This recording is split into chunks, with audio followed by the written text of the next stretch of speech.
De PFAS-vervuiling van het bouwterrein voor het nieuwe Britannia in Vlissingen is mogelijk toch veroorzaakt tijdens Rescue Vlissingen. Dat werd altijd stellig ontkend, maar opgedoken filmbeelden lijken nu het tegendeel te bewijzen. En verder in deze Zeeland nu vandaag. Basisfinanciering moet de kloof gaan dichten. En nog meer mislukte uitvindingen in Sluis.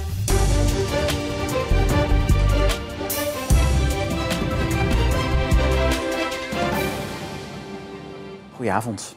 De vervuiling met PFAS van de grond rondom het nieuw te bouwen Hotel Britannia aan de boulevard in Vlissingen lijkt toch door blusschuim te komen. Rescue Vlissingen en de veiligheidsregio Zeeland hebben dat steeds ontkend. Maar uit onderzoek van Omroep Zeeland blijkt nu dat er in ieder geval 17 jaar geleden tijdens Rescue Vlissingen met schuim is gespoten op de plek waar nu de vervuiling is gevonden. Het kwam als een complete verrassing. De vondst van een enorme concentratie PFAS hier in de grond aan de boulevard in Vlissingen. Onmiddellijk rees de vraag, waar komt het vandaan? De PFAS-chemicaliën staan sinds een paar jaar bij ons in de schijnwerpers, omdat bedrijven uit België en Nederland het spul lozen op de Westerschelde. Geen spul dat je in je grond wil hebben bij bouwwerkzaamheden.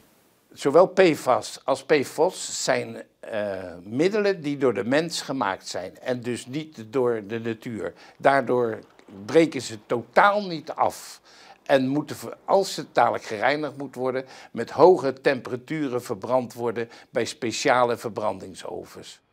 De projectontwikkelaar van Britannia liet na de vondst van de PFAS uitzoeken wat voor soort van de chemicaliën in de grond zat. PFAS is het hele grote groep. PFOS is eigenlijk een onderdeel van de chemicaliën die in de schuimsoorten zitten van vroeger. Dat heet met het duurwoord C8-schuimen. Daar zit heel veel PFOS in. En dat is ook in de grond gevonden met het onderzoek naar wat er precies voor vervuiling in de grond zit. De focus lag al snel op het hulpverleningsevenement Rescue Vlissingen. Bij veel edities werden er blusoefeningen gehouden bij het oude Hotel Britannia. Maar de organisatie en de veiligheidsregio Zeeland ontkennen met klem dat er ooit met blusschuim is gespoten. Er is veel beeldmateriaal van Rescue Vlissingen. En wie dat doorzoekt, stuit op een gegeven moment op dit filmpje.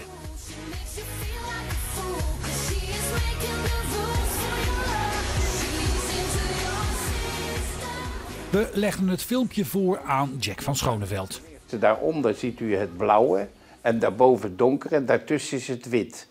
En daartussen kun je gewoon vaststellen dat het schuim is. De vraag is natuurlijk uit welk voertuig komt deze straal precies. De gele brandweerauto op het filmpje is van de vliegbasis Woensdrecht en spuit alleen vanaf het dak en de voorkant. De straal komt er van achter. Op het laatst zie je nog dat er een andere wagen staat. Er is een vermoeden om welk voertuig het gaat, maar hoe dan ook staat nu met grote zekerheid vast dat er wel met blusschuim is gewerkt op de plek waar de vervuiling is gevonden. Ik heb hier ook nog 2 foto's. Eén foto is van u. Ik zie hier een soort blusrobot waar ook een straal uitkomt. Volgens u is dit ook schuim? Ja, dit is schuim. Aan de straal kan je gewoon zien dat het schuim is.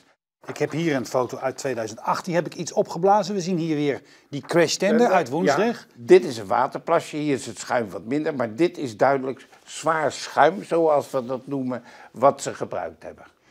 Met de vondst van het filmpje en de foto's is er mogelijk een antwoord gekomen op hoe de vervuiling met PFAS hier tot stand is gekomen. Nu is het zaaks om erachter te komen wie dat schuim heeft gespoten. En de veiligheidsregio Zeeland laat weten dat ze niet van het bestaan van de filmbeelden afwisten en gaat de zaak verder onderzoeken. In Oudelanden is een 51-jarige man opgepakt en wordt ervan verdacht zijn eigen schuur in brand te hebben gestoken. Bij die brand is de complete schuur verwoest. Het vuur ontstond rond 3:30 vanmorgen en breidde zich snel uit. In de schuur stonden tientallen caravans bestemd voor arbeidsmigranten tijdens het plukseizoen. Bij de brand raakte verder niemand gewond.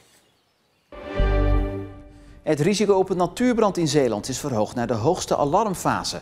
Aanleiding is de langere droge periode en de verwachting dat er voorlopig ook geen regen zal vallen. De veiligheidsregio roept mensen op extra scherp te zijn op de risico's die een brand kunnen veroorzaken in de natuur. De meest kwetsbare natuurgebieden in Zeeland zijn de Kop van Schouwen, de Manteling en het waterwingebied bij Sint-Jansteen.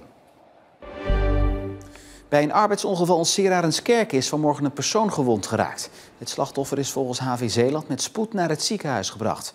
Het ongeval gebeurde rond 9:30. Toen de hulpdiensten arriveerden was al snel duidelijk dat er meer hulp nodig was en werd een traumahelikopter opgeroepen. Wat er precies is gebeurd is nog niet duidelijk. En het Bizarium in Sluis, vol met bijzondere uitvindingen, is na een winterstop weer open. Met nog meer nieuwe stukken om je over te verwonderen.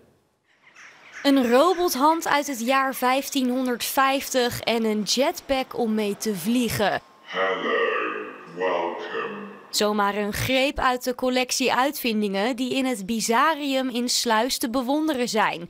Sinds vandaag aangevuld met 12 nieuwe stukken. Bijna alle stukken in het museum hebben wij opnieuw gereconstrueerd. Het zijn meestal uitvindingen die alleen maar op papier bestonden, die nooit gerealiseerd zijn of soms ooit een prototype en die verloren gaan is met de tijd. Daarom hebben we bijna alles moeten reconstrueren. De afgelopen 8 maanden is het museum dicht geweest en die tijd hebben de eigenaren gebruikt om nieuwe stukken te bouwen die vanaf nu te bewonderen zijn. Dit is onze schoenenkast met wearables. Ja, dus eigenlijk functionele schoenen, niet echt modeschoenen. En je ziet hier de stofzuigerschoenen. Het zijn een soort 2 blaasbalgen dat je onderaan aan je voeten bindt. En het is een zelf-powered, heel ecologische manier om te stofzuigen. En werken ze nou ook echt? Ja, tuurlijk. Heeft u ze uitgeprobeerd? Ja, ze werken zeer goed. Ja. Met zijn collectie hoopt de jongen een belangrijke boodschap mee te geven. Dat falen heel belangrijk is. Zonder falen geen vooruitgang. Dan blijf je stilzitten. En de collectie is nog lang niet compleet. Op dit moment werkt hij aan een serie brillen met bijzondere functies. Aannemers kunnen vanaf nu meedingen naar de bouw van het justitieel complex in Vlissingen, met onder meer een extra beveiligde gevangenis, zoals hier in Vught. Het Rijk heeft de aanbesteding voor de bouw sinds gisteren opengesteld. Dat de aanbestedingsprocedure zou starten werd 2 maanden geleden al aangekondigd tijdens een werkbezoek van minister Frank Weerwind. Hij kwam Zeeuwse politici na het zoveelste uitstel geruststellen dat de bouwplannen niet zouden worden afgeblazen. Het starten van de aanbestedingsprocedure moest dat onder meer bewijzen. Zeeuwse woningcorporaties zijn hard bezig de energielabels van hun woningen op te krikken. Naar verwachting hebben 1230 huurwoningen over 3 jaar geen slecht energielabel meer. In diezelfde periode neemt het aantal woningen met een energielabel A of B met bijna 5000 toe. Dat blijkt uit plannen van de corporaties voor 2026. Woningcorporatie Zeeuwland zet van alle Zeeuwse corporaties het hoogst in. Die wil in 2026 geen huurwoningen meer hebben met een energielabel van E of lager. Geef Zeeland een basisfinanciering voor scholen, ziekenhuizen en instellingen, in plaats van de toelages te baseren op het aantal inwoners van de provincie. Dat staat in een brief die Zeeuwse bestuurders hebben overhandigd aan minister Hanke Bruinslot van Binnenlandse Zaken. Minister Hanke Bruinslot was door Zeeuwse bestuurders uitgenodigd voor een bijeenkomst over het rapport Elke regio telt, dat eind maart verscheen. In het rapport een harde conclusie. De overheid heeft voornamelijk in de Randstad geïnvesteerd en liet de regio een beetje verkommeren. Een schokkend rapport, vindt HZ-bestuurder Barbara Omen. Als je het leest, dan is het toch echt heel schokkend dat de verschillen tussen regio's in Nederland alleen maar groter zijn geworden. Heel lang was het idee, maak de sterke sterker. En de sterke, dat was dan de Randstad. En de rest moet het maar uitzoeken, zeg maar. We hebben gezien hoe dat heeft uitgepakt. Het openbaar vervoer, de scholen, op allerlei fronten. De voorzieningen in Zeeland bijvoorbeeld zijn verdwenen. En dat je dus leest, dat bijvoorbeeld waar het gaat over levensverwachting, andere zaken, regio's als Zeeland echt beduidend lager scoren. De minister kreeg een uitnodiging om met Zeeland in gesprek te gaan en kreeg er ook een brief met aanbevelingen bij. Eén daarvan is: financier Zeeland niet alleen op basis van 380.000 inwoners, want dat is gewoon te weinig om bijvoorbeeld scholen en zorg goed te laten draaien. Ja, want het gaat ook om de voorzieningen. Ziekenhuizen, zorgvoorzieningen, onderwijs. Dat betekent dat je niet de landelijke normen altijd op Zeeland kunt leggen, maar dat je in overleg met Zeeland gaat en kijkt wat is hier een reële norm en dat gaan we samen doen. Het Rijk zou ook regels moeten versoepelen, zodat Zeeland kan experimenteren met openbaar vervoer. Kijk eens wat heeft Zeeland nodig en we zorgen dat in dat gebied het mogelijk is om vervoer, leerlingenvervoer te combineren met openbaar vervoer, te combineren met vervoer voor mensen die kwetsbaar zijn. Dat is volgens de wet een beetje moeilijk? Ja, want die zegt het is openbaar vervoer, dan gaat het om personenvervoer, dan moet je aan die eisen voldoen en dan is het openbaar vervoer. Jongens, kijk nou even hoe dat hier werkt, ook hoe het niet werkt en doe met ons mee om de regels aan te passen. Minister Bruinslot zegt de aanbevelingen van Zeeland ook voor een basisfinanciering mee te nemen naar het kabinet. Zo'n basisfinanciering zou onder meer de HZ, belangrijk voor Zeeland, wat meer bestaanszekerheid geven. Ja, dat is wat de hogeschool ook zelf hier aangeeft. Die zegt van niet individuele studenten. We moeten een bredere basis hebben om dat gewoon beter te kunnen doen. Maar er zijn ook andere voorstellen naar voren gekomen. Bijvoorbeeld als het gaat om het versterken van het innovatieve cluster wat hier aan Zeelse bedrijven zijn. Nou, allerlei input die ik meekrijg hier vanuit Zeeland. Want ik heb een hele belangrijke kabinetsreactie te maken op dat rapport. Elke regio telt. Ja, u bent hier gekomen met de Zeeuwse bestuurders om over dat rapport te spreken. Ja, had u misschien toch een beetje het idee dat u op het matje moest komen? Nee, het is zo goed om weer terug in Zeeland te zijn. En wat ik heel goed vind aan de Zeeuwse bestuurders is dat zij zelf ook voorstellen neerleggen over de zaken waarvan zij zeggen, hier heeft Zeeland wat aan, hoe kunnen we verder het gesprek aangaan?